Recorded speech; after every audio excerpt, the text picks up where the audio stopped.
Dale Jones said in his interview, he said it's leaning in, right? And what does that mean? What does it mean to lean in? It means you've got to identify the thing that you're avoiding, that you're running from, that you're allowing to define you.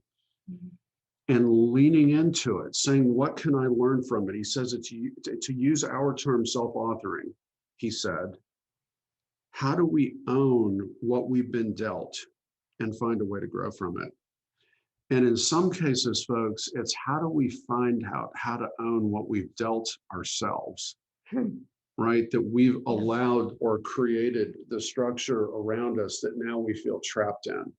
Yeah. And man, I could go on a roll about that, but I won't. But I've counseled a lot of people mid-career that allowed themselves to pursue a career they had no real interest in because the money was good. And now they can't take it anymore.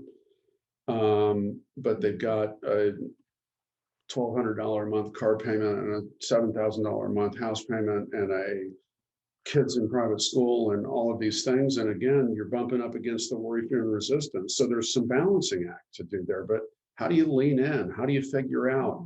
How do you begin to test the waters of who you're going to be? And this is maybe where we go back to Muhammad. Go back to CJ. And maybe your first step is just writing down the ways you're not being who you want to be and deciding, that step doesn't involve sharing that with anybody else at the beginning.